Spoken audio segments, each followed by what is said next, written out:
तो गाइस ये बात 1000 साल से भी पहले की बात है। एक राजा हुआ करता था जो कि अपने प्रजा के से बहुत प्यार करता था। उनकी सेवा, हर एक चीज़ उनकी सुनता करता था।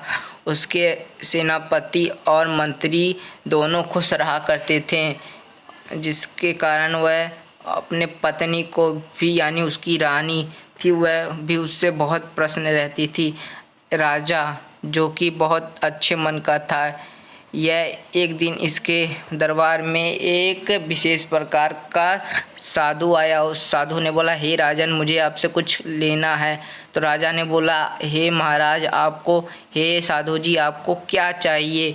साधु ने बोला, मुझे एक ऐसी चीज़ चाहिए जो आप नहीं दे सकते। राजन ने बोला, आप एक बार कह के तो देखिए, मैं आपको ज़रूर दे दूँगा। तो साधु ने कहा, महाराज एक बार फिर सोच लीजिए। फिर महाराज ने कहा, मैं एक बार सोच लेता हूँ तो करके रहता हूँ, चाहे वो युद्ध हो चाहे कोई भी चीज़ हो। साधु ने बोला, ठीक है महाराज, मैं आपको बता ही देता हूँ। बोले, हाँ हाँ बताओ, हाँ हाँ बताओ महाराज, साधु जी प्लीज़ बताइए।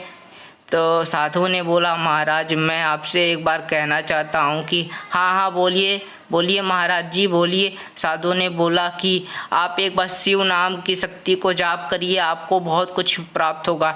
तो राजन ने बोला, मैं तो सिर्फ अपने मन के पे विश्वास करता हूँ, भगवान के ऊपर नहीं। तो साधु ने बोला, प्लीज़ एक बार आप इस नाम को जपिए। तो राजन ने बोला, क्रोध होके बोला, मैं नहीं जपूँगा। लेकिन साधु ने बोला, आप एक बार जप के देखिए, आपकी प्रजा के साथ साथ आपका जीवन स्वर्ग में जाएगा, आपका जीवन अच्छा गुजरेगा। जिसके कारण साधु की इस बात को राजन ने हामी भर कर राजन ने करनी शुरू की। तो साधु कुछ समय के बाद आया, बोला, राजन कुछ फ़र्क हुआ? तो बोला नहीं। तो कुछ समय बाद राजन साधु से कहने लगा कि साधु को बुलाकर कि साधु जी कुछ हो नहीं रहा। तो राजन से बोला साधु, हे राजन एक बार फिर से प्रयास कीजिए।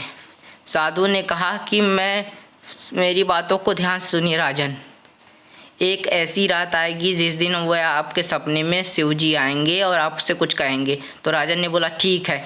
फिर कुछ समय बाद महादेव एक रात्रि को राजा के सपने में आकर कहने लगे कि हे वंश, महादेव कहें कि हे वंश, तुमने जिस साधु को ठुकराया था, उस साधु ने तुम्हें शिव नाम जपने अर्थात मेरे नाम को जपने के लिए कहा और तुमने जपा, लेकिन हमेशा नहीं, कुछ समय के लिए जपा। कुछ समय जपने से मेरे कोई तुम्हें फल नहीं प्राप्त हो सकता है।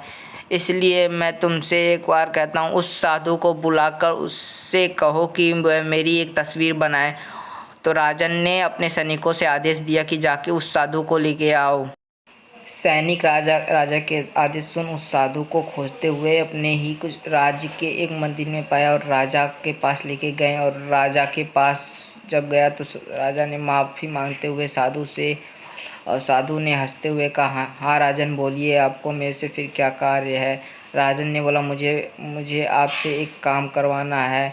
भगवान शिव जी की एक ऐसी तस्वीर बनाइए जो कि मेरे मन में सपने में आई थी।